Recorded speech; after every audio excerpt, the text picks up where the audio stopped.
หมายสูงพี่น้องผู้ปกครองเขากูก็ค่ะคำคะแนนก็ตกแมนอยู่ขึ้นวันที่11เดือนธันวาคมปี2026เขาขามาพบทบยากันในข่าวยามกลางค่ำกันเนาะคำคะแนนก็เขาขามาด้วยข่าวปางตึกตั้งตาวันออกกลางเหมือนเจ้าหนังอเมริกันและอิหร่านไล่ตึกกันมาข่าวราง2 วัน3 วันทับกัน ก็ว่ายเสอเมริกันก็ไล่ตึกใส่อิหร่านข่าวแห้งอิหร่านก็ไล่ขึ้นตอบขึ้นอเมริกันตั้งสองฝ่ายตอบกันกว่ามาเสก็ได้ก็ขึ้นหาขึงลอกไล่ตาเตอุโปกันแทงกำหนึ่งค่ะเนาะอันนี้เปลี่ยนลอกไล่เรียนการเมืองอันว่านั้นตีใจเครื่องกองกลางเสตึกเมียเหลือไว้ก่อมไรเครื่องกองกลางลักนักอันคึดจำอันคึดจันคึดกราบนั่นมันเปลี่ยนตาเสียดกาเสียดหูในการเมืองการซึกเว้ยก็ได้ภายดังอเมริกันประธานาธิบดีโดนัลด์ทรัมป์ลาว่าเพราะว่าอเมริกันเพราะว่าอิหร่านในตึกสืบเฮ็ดให้ตัว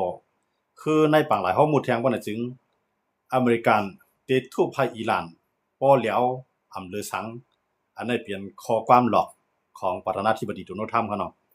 ก้อยกาความหลอกนั่นอิหร่านโกอยู่5ในก็เลยว่าโกอยู่พ้องเขาเนาะอิหร่านก็ไล่กึดปางตึกกว่าเขาเนาะอเมริกันก็ลาว่าเงาลายแต่ที่อุบกันนั่นมันขึ้นปั่นมาเยาที่หาลอกลายอุบกันก็ได้อันเป็นสมิเนทันยาฮูผู้นำเมืองอิสราเอลซ้ำว่ามือเดียวในมันมีข่าวลับอันที่เมียนไว้อันขึ้นตันไว้มีอิหร่านเขาตาได้ลักคาแฮมตายแบบประธานาธิบดีโดนัลด์ทรัมป์เนี่ยอันนั้นก็เฮ็ดให้โดนัลด์ทรัมป์นี่ก็กึ่งกลางตกใจไว้ครับเนาะก็ในโดนัลด์ทรัมป์ก็เตรียมลิกผักไว้ในจึงเมืองของอเมริกันครับเนาะส่งไว้ที่ซึกขานส่งไว้ที่ผู้มีปุนพรในการซึกของอเมริกันประธานาธิบดีโดนัลด์ทรัมป์เตรียมต่างไว้ว่าเพราะว่าเขาฆ่าและเปลี่ยนสังกว่ามือเหลียวในเฮาตื่นเตะห่างแฮนไว้ขีปนาวุธตาเฮียงลูกยื้อใส่กูปืนตีของอิหร่านที่มาเฮ็ดให้อิหร่านในลือสังไว้สังสิว่ามันมีการลักฆ่าประธานาธิบดีโดนัลด์ทรัมป์ครับเนาะอันนี้ก็ปองว่าเตรียมลิกปนาขว้างไว้ตับซึกอเมริกันนั่นครับเนาะให้กวาดล้างและเฮ็ดให้แบบอิหร่านให้ยกย่อยกวายเสียงอย่าไปขึ้นเลยอันนั้นก็โดนัลด์ทรัมป์ใจล็อกไล่แกมเสหลอกไว้ก็ทางนึงครับเนาะ ก็ในเพราะว่าโดนัลด์ทรัมป์เตรียมหลอกไว้จังได๋ในอิหร่านก็อ่าอำไปฮัดตาได้เข้าเฮ็ดให้ต่อประธานาธิบดีโดนัลด์ทรัมป์นะครับเนาะย้อนเบิ่มโดนัลด์ทรัมป์ได้รับว่าขีปนาวุธทางเฮียตาเฮียงลูกในหางแฮนไปแล้ว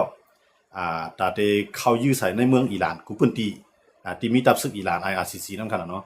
นั่นโดนัลด์ทรัมป์ก็มันก็ยุ่มย้ำว่ามันติดรถเพไรนั่นครับเนาะมันว่าสังว่ามันตายกว่าเปลี่ยนสังสิกว่าสิจื้อสิลองต่อถึงให้อำตายก็ยาวสังสิว่ามันมีลองลักเฮ็ดให้สิเลโดนัลด์ทรัมป์ได้รอดมาก็ได้ขึ้นตอบแทนขึ้นให้อิหร่านในปอยอกย่อยกว่า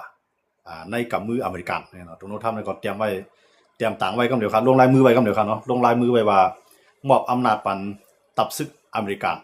ให้ตอบแทนต่างประธานาธิบดีโดนัลด์ทรัมป์สังสิว่ามันมีลองลักเฮ็ดให้สิลองอันนั้นก็ลักยื้อตายนะครับเนาะสังมันก็วนว่าเพราะว่าประธานาธิบดีโดนัลด์ทรัมป์ในรายตายกว่าอย่างนั้นมันก็เตรียมจังสั่งการนะครับเนาะมันก็เลยสั่งการไว้ลงหน้าเพิ่นไทยเฮาว่าสั่งล่านั่นคั่นน่ะเนาะสั่งล่าไทยก็ว่าสั่งการตาได้ตอบแทนขึ้นอิหร่านอันนี้ก็เฮาก็ย้ำยินสิปอกค่ะเนาะผู้นำจึงเมืองนึงก็สิเลยสั่งการไว้ลงหน้านะครับเนาะสั่งการนี่ก็ลงลายมือปานะขว้างให้ตับซึกเจ้าเก่านั้นตอบแทนขึ้นเนี่ยพยายามมีไผเมืองหลายสิปอกค่ะเนาะก็มีประธานาธิบดีโดนัลด์ทรัมป์นะครับเนาะเตรียมไว้ว่าเขาปานะขว้างไว้ทั้งหมดแล้วขีปนาวุธก็หางเฮียนไว้อยู่ตาเฮงลูกเพราะว่ามันมีเกิดอีทางขึ้นมาต่อตัวประธานาธิบดีก็ให้ตับซึกอเมริกันในอำดูทอมไพอ่ะมันแจ้งว่าประธานาธิบดีโดนัลด์ทรัมป์ในสั่งกำซื้อนั่นขนาดเนาะให้เหตุการณ์ในกำซื้อให้เข้าปางตึกกว่าไล่กำซื้อเนาะอันนี้ก็เป็นล็อกได้ที่โดนัลด์ทรัมป์หลอกไว้นั่นขนาดเนาะอันนี้ก็เป็นอันดีสนใจครับกำในอิสราเอลในก็ ทางแฮนเครื่องบินในพร้อมหมดค่ะเนาะตอนตัดไปความสั่งเมื่อแรก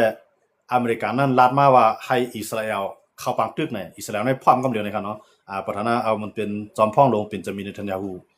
ผู้นำเมืองอิสราเอลก็ปืนเผาไว้จังไหนค่ะเนาะว่าพอตุนพวกประธานาธิบดีตุนเราทำสั่งการกำเดียวก็เข้าพร้อมตัดในนวดอิหร่านอันนั้นก็ทั้งสองฝ่ายในขาสองก้อนในขาตื้นเปลี่ยนทรายของว่าทรายเหี่ยวค่ะเนาะทรายแข็งเขาสองก้อนในพร้อมตัดในมังเพราะว่าตุนเราทำระบามังอันนี้มือเดือนในแห้งและอิสราเอลเนี่ยเข้ามังแล้วนะย้อนเปิดตุนเราทำในห้ามไว้ครับเนาะประธานาธิบดีตุนเราทำในห้ามไว้ย้อนว่าเนี่ยเป้าหมายของประธานาธิบดีตุนเราทำนั้นให้อิหร่านยอมเลยจะให้อิหร่านในเลี้ยวเพราะว่ายอมมาเนี่ยก็บอกว่าบางหลายข้อมูลก็ปืดอนขึ้นนะก็ในลองนิวเคลียร์นั่นก็ให้จัดจึงลุงภาพมันเจ้าหนังอันเป็นจุ่มAI อันเกี่ยวข้องจอมปรมาณูลุงภาพนะครับเนาะอันเกี่ยวข้องจอมเครื่องรังนิวเคลียร์นั่นให้เข้ามาโดยถึงที่ไหนกว่าเพราะว่ามันหลายสอนในก็ถูกนู้นทำแล้วก็ที่เพิ่งพอใจกันเนาะแล้วก็ถูกนู้นทำก็ติดปุดเส้นตั้งการค้าขายบันอิหร่านแล้วก็เฮ็ดก่อกันตั้งอิหร่านขึ้นเพราะถูกนู้นทำเลยตอนนั้นก็พอใจมันสิเป้าหมายแต่ที่เฮ็ดให้อิหร่านล่มครับเนาะก็กะว่าอิหร่านในซ้ำผู้นำเขาตายนำย่างหนาลายเลยเขาก็จังยอมกำซื้อนะครับเนาะผู้ยอมมากวนเมืองบางส่วนเจออันปัญหาเขาในการต่อสู้นั้นก็ซ้ำเต็มพร้อมก็เลยรัดแข็งไว้ในการเมืองนั่นแหละการเมืองการซึ่งมาครับเนาะมันมีไผรัดตัดที่รัดโอนรัดอ่อนต่อกันมันได้รัดแข็งไว้เฮาในอันพร้อมตัดที่ต่อสู้ถึงที่สุดแล้วก็ตั้งหลังเคลื่อนนั่นได้มันตื่นหลักอุกกันไว้ดัดสินะครับเนาะตั้งหลังเคลื่อนตั้งหลังมานตั้งหลังวานนั่นได้มันตื่นหลักอุกกันไว้ดัดสิว่าที่ขึงหลายๆฝั่งตึงในบ่ได้10กว่าที่เป็นจังได๋จังได๋มันได้มีลองงบงี้กันมันได้มีลองต่อรองกันอยู่ดัดสินั่นเนาะอย่างนั้นเลยต้องว่าอิหร่านในเปียกซะว่าเฮาในพร้อมตัดที่ต่อสู้ว่าปังตึงในที่ยาวนานแต่นี่ก็เฮาได้ต่อสู้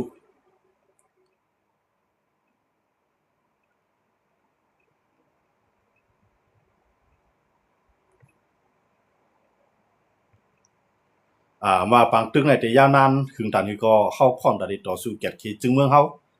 สังว่ามันมีผู้ลุกลามบ่ได้เป็นอเมริกันอิสราเอลอิหร่านพร้อมตัดที่ต่อสู้ให้ถึงที่สุดนะครับเนาะนั่นได้มันเป็นการที่ว่าตั้งนารัฐต่อกวนตั้งนำนั่นได้ตื่นที่ได้รัฐสิงเคียงไว้อยู่นั่นคือกวนเมืองเจ้าเก่าปอดิปันแฮงเหมือนจะหนังประธานาธิบดีโดนัลด์ทรัมป์ก็เหมือนกันเพราะว่าเขาตายกว่าเจ้าในให้ตับซื้อเขาในกวาดล้างเวียดอิหร่านทั้งเสียงนั่นก็มันเปลี่ยนการดอกกันนะครับเนาะถามว่าโดนัลด์ทรัมป์ได้เฮ็ดได้จังนั้นหรือ5ไหนมันก็เตรียมเฮ็ดให้ว่ามันตายก็มันก็สิสั่งการไว้จังไงก็อิหร่านนั่นได้อเมริกานี่ก็เฮียงเขานั้นมันเป็นเฮียงมหาอำนาจหมายหนึ่งของกัมพูชานี่เขาก็ได้สั่งสอนอิหร่านด้วยนั่นขนาดเนาะว่าป้อสู่คาดเฮ็ดก็เฮ็ดด้วยเพราะว่ามันเกิดขึ้นมาติก็สู่ได้รับน้ำจุกมันด้วยอันนั้นมันเป็นนอกรายการหลอกกันเป็นจะมีในไทยก็รัดว่าเครื่องบินขีปนาวุธเฮาหางเฮียนไว้หมดหรือให้ประธานาธิบดีโดนัลด์ทรัมป์สั่งมากำเดียวกันเฮาพร้อมตอนนั้นได้เข้ายื้อตีกรุงเทหะรานเมืองหลวงของอิหร่านกำซื้อเป็นจะมีในไทยก็ออกมาปืนเผากันเนาะสองก็ในเตี้ยๆในพวกเอา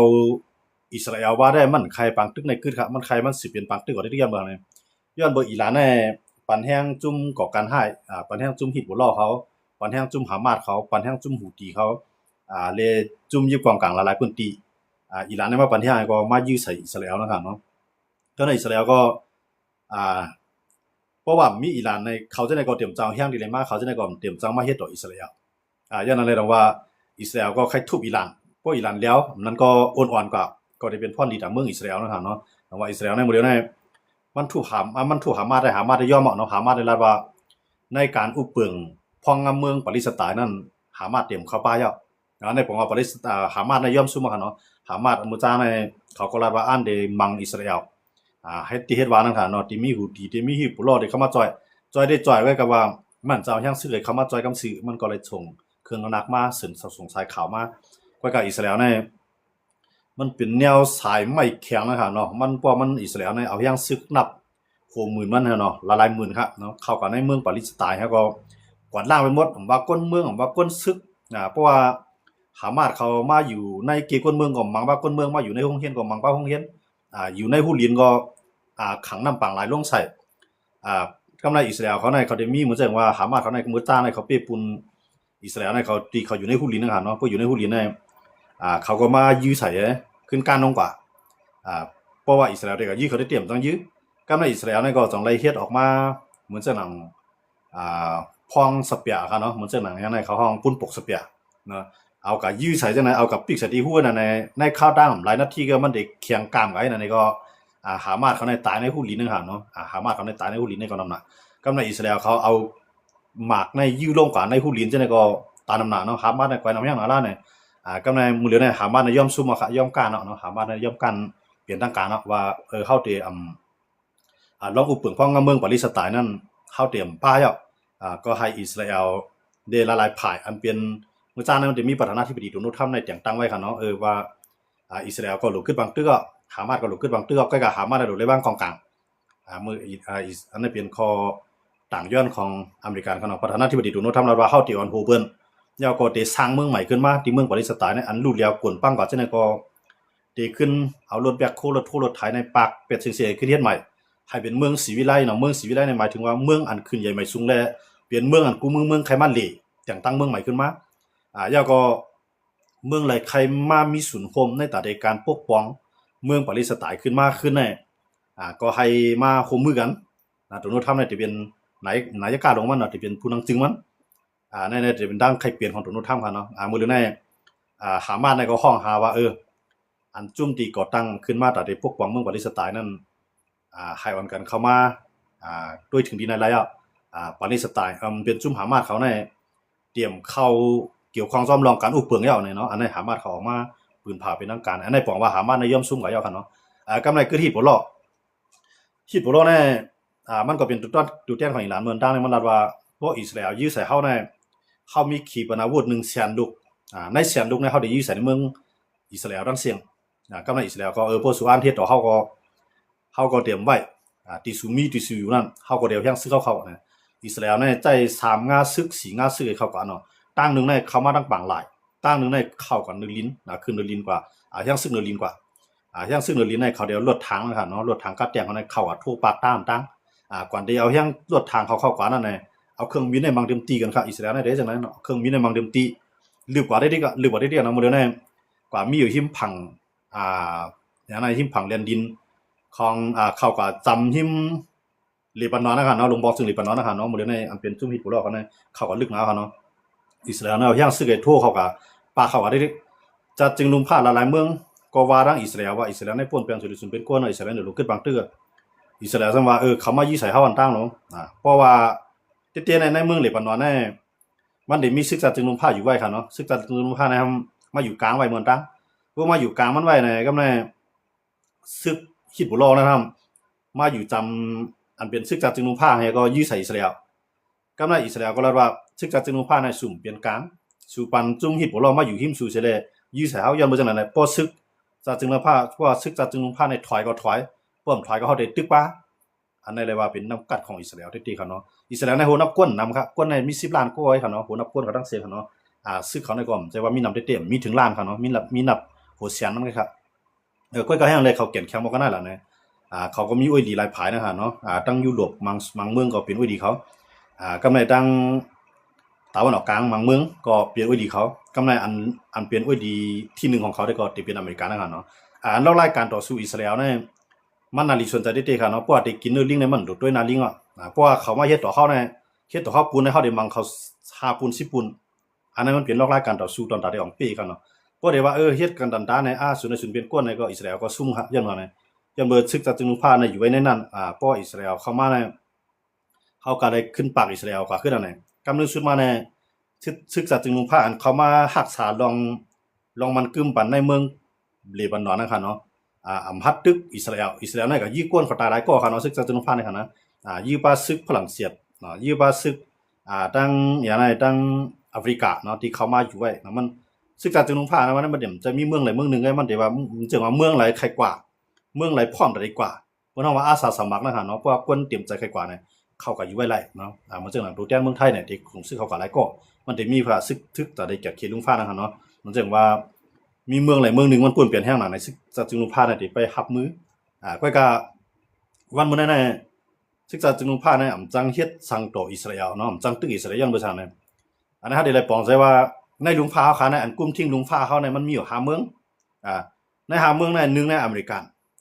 มือก็มันตื่นจุกอยู่ไว้ภายอิสราเอลอยู่ยาวคั่นเนาะก็ในเหมือนจะหนังฝรั่งเศสอังกฤษซ้ำจุกอยู่ภายอเมริกันก็ใน รัสเซียเขียนในนั้นอ่ะเขาสองก้อนก็เป็นด้วยดีกันก็ในเขาหาก้อนนะครับแต่ในใจซึกจัดจึงนุ่งผ้ายื้อใส่เมืองไหนเมืองหนึ่งเสียเลยให้พอจังไรใจเอ็นแห้งเต็มตีนั่นเนี่ยมันจะได้หาก้อนในยุคมือเปลี่ยนเสียงเร็วกันก่อนเนาะเหมือนเช่นอเมริกันฮะอังกฤษเลยฝรั่งเศสเลยเขียรัสเซียในเขาหาก้อนอันนี้เขาหาเมืองเนี่ยเดี๋ยวยุคมือไฟเขียวกันก่อนเพราะเขาหาก้อนในยุคมือไฟเขียวในบอกว่าซึกจัดจึงนุ่งผ้าเนี่ยยื้อเลยเต็มตี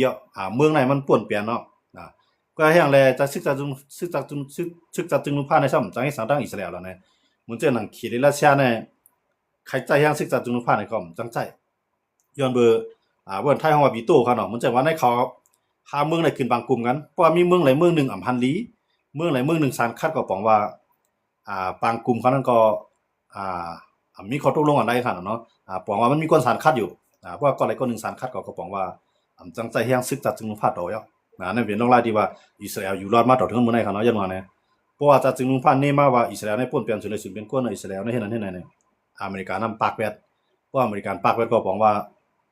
อิสราเอลนั้นผิดจังซั่นเนาะแต่ว่าอิสราเอลก็เลยใจครับนะมังเดมติ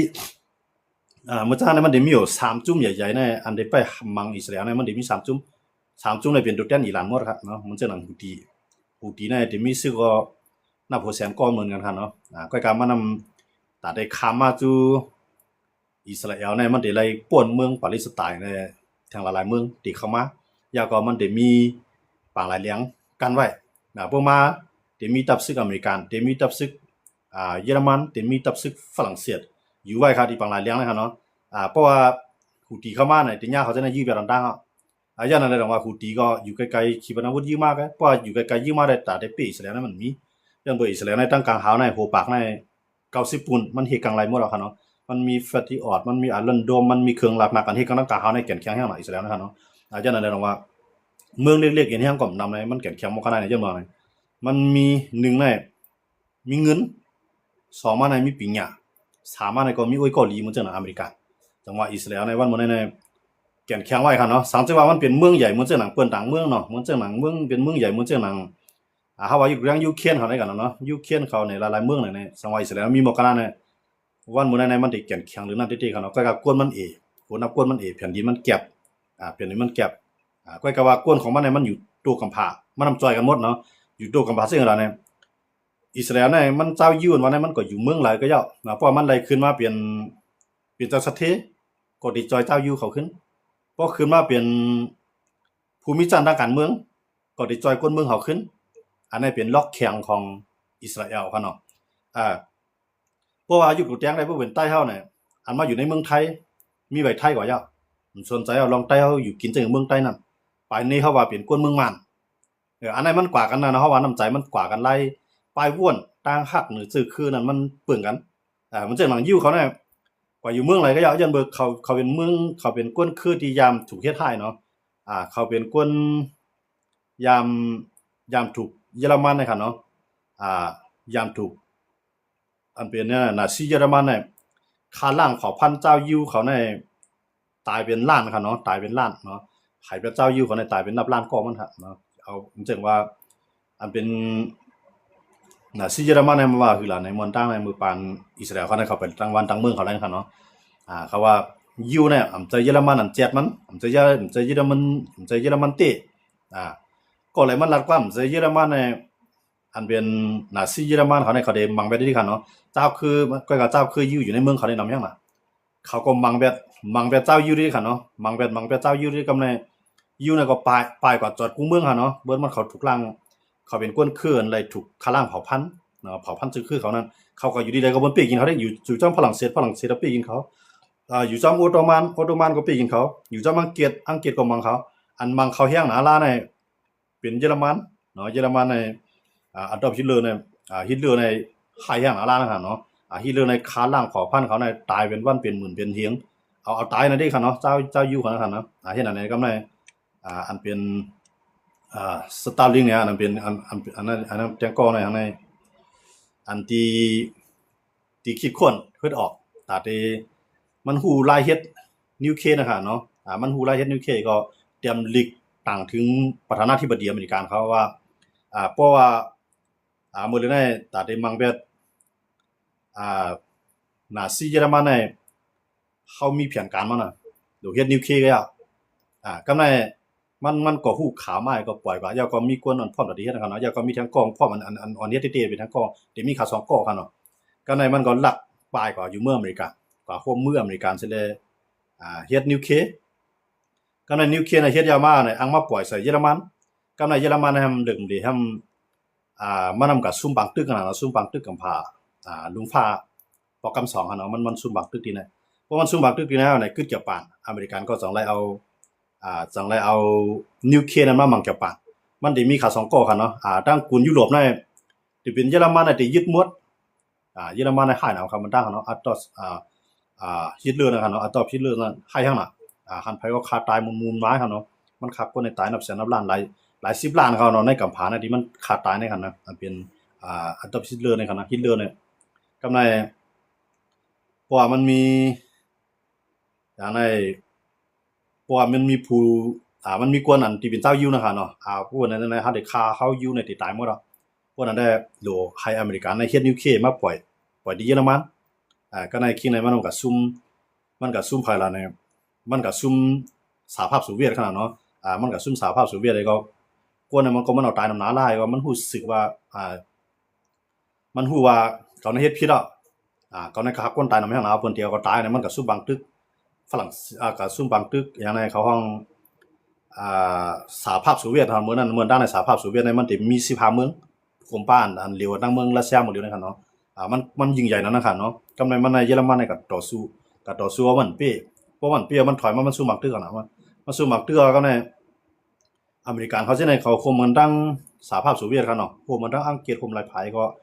มังแบบมังแบบฮิตเลอร์ครับเนาะพวกมังแบบฮิตเลอร์ก็ฮิตเลอร์ในมันใจเพิ่นยิงตายครับมันตัวว่าเขาในได้ซุ่มกำเขาในเป็นกวนเตียนยำยิ่งใหญ่ที่สุดอันเดอร์ได้กุมกำยุโรปและอันเดอร์ได้กุมกำสหภาพโซเวียตทั้งเสียงก้อยกำมันนำกับซุ่มแบบใดเพราะมันกับซุ่มในก้นมันในก็ตายนำแห่งหนาวครับเนาะก้นมันใจเราไล่แก้มหนาลายกำในเปิ้นก่อนกันโหมือกูผายก็มังมันพวกมังมันมันซุ่มมาเพราะมันซุ่มมาในเยอรมันได้เลยขึ้นโยนเมืองวัดครับเนาะอันมันกว่ายื้อเมืองเปิ้นเฮ็ดให้เมืองเปิ้นรู้แล้วว่าเฮ็ดให้คนเปิ้นตายเยอรมันในโยนเปิ้นนำนะครับนะเฮ็ดเยอรมันในเฮ็ดให้เลยโยนเปิ้นนำแห่งน่ะกำในมันก็มาฆ่าตัวตายมันครับเนาะตอนฮิตเลอร์ในขึ้นมาฆ่าตัวตายมันเพราะว่าฮิตเลอร์ในมาฆ่าตัวตายปุ๊บในมันก็ก่อนมันได้ฆ่าตัวตายนะมันฆ่าเป็นลูกหลานนางมีคนในเฮือนหมดอ่ะมันกูเลยยาเปิ้นยอบแล้วก็เฮ็ดให้ตัวมันนั่นค่ะเนาะมันจังได๋ฆ่าเป็นลูกเมียมันต่างๆแล้วก็ขึ้นมาฆ่าตัวมันตายว่ามันฆ่ามันตัวมันตายอ่ะเนี่ยกำไรเกี่ยวปานเนี่ยก็อันได้กุมกำในอาเซียนในทั้งเสียงเนาะอาเซียนเอเชียทั้งกุนเอเชียทั้งเสียงในที่เป็นเกี่ยวปานอันซิมหมดค่ะเนาะเกี่ยวปานใน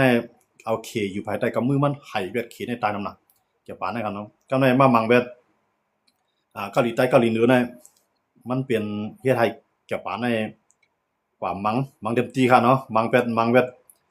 เกาหลีเหนือเกาหลีใต้ในตื่นลูกแล้วมื้อนั้นได้เป็นเกาหลีเดียวค่ะเนาะมันไปจากเพบานใต้เหนือมื้อนั้นได้เป็นเกาหลีเดียวกันเกี่ยวปานในเขาก็ซิมกับมังว่าตั้งภายเมืองไทยว่าซั่นว่าจังได๋เป็นเมืองผ่านมันนั่นน่ะเนาะมันจังนั้นเมืองไทยจังได๋ก็ยากครับก็เมืองไทยจังได๋ได้เป็นลูกหาบมันไงมันจังว่าเพราะว่าศึกเกี่ยวปานกว่าถึงที่ใดนี่ก็ศึกเมืองไทยก็ได้เลยจอยเอาห่มรวมมาที่นั่นก็มันตั้งได้ตึกกันครับเนาะไทยนั่นตั้งได้ตึกเกี่ยวปานนี่ก็มาเข้ามาในเมืองไทยก็กำในไทยซัมว่าอองซานนะครับมันนำตึกดูไล่ลูกพื้นคุณอังกฤษมื้อนั้นอังกฤษได้มาอุปเปิงไว้ครับเนาะอังกฤษได้มาอุปเปิงไว้เมืองหุ่มตุ่มตัวค่ะเนาะตั้งเมืองอินเดียจังได๋อังกฤษมาอุปเปิงหมดกำในไทยซ้ำก็เป็นผู้นำไทยนะครับเนาะลักๆล้อมๆนี่ก็มันหลู่ข้องผู้นำตัวแทนมานเข้ามาให้มาห้องเกี่ยวปานในมือว่ะกำไรอองซานนี่ก็เลยถูกตั้งไผ่หลวงปองจึงเมืองไทยในพึกเป็นการซึกอองซานแล้วก็ห้องเจ้าเครื่องมันตั้งหลายซึ่งมาโหมอองซานแล้วก็พึกกันซึกว่าอองซานบ่กันซึกเอาในไทยในวางแผนตั้งเกี่ยวปานในตั้งมาในตั้งอองซานในมาโหบทบกันเนาะอองซานอันนั้นอันเป็นอองซานปอของซานสุจินะครับเนาะอันนั้นแหละมันจะเป็นปืนเก็บอันนึงครับเนาะเพราะมันสิใส่รายหัวย่อยแย้มรายละเอียดนี่ก็เฮาก็เตรียมลงลึกเลยถึงนั้นน่ะเฮาก็ถ่อมมายินมากำในไทยในหนังคือเกี่ยวปานที่ป่วนเมืองเขาไทยในหนังคือเกี่ยวปานที่ป่วนเมืองเขาเลยเตรียมไว้ให้ดอกป่วนเมืองไทยเขาไรนั่นแหละยอมถูกจิลิกเงินตองปันข้าวตังปันว่าเกี่ยวปานดอกข้าวหลูน้ำในไทยในได้พร้อมได้ส่งปันว่าลองห่มรวมจอมเชียนตาสายตั้งตีเกี่ยวปานรัดกว่านั้นเมืองไทยในเดียวห่มรวมปันเมืองไทยในเดียวห่มรวมปันซึกเกี่ยวปานครับเนาะ กำในซื้อเกี่ยวปานก็ดีก็ไล่ให้เกี่ยวปานในป่วนของเมืองเฮากะพวกก็ตึกเตรียมไล่มันเตรียมตีเกี่ยวปานได้ครับเมื่อเกี่ยวปานในแก่นแข็งข้างน่ะกำในไทยก็ต้องว่ามันมีเมืองมาในมันมีอังกฤษมาอุปเปิงกำในอังกฤษเลยเกี่ยวปานในเป็นผู้เขียนครับลูกเนาะอังกฤษก็ใครมาหิมในเอเชียเนี่ยกำในเกี่ยวปานว่าในเอเชียเนี่ย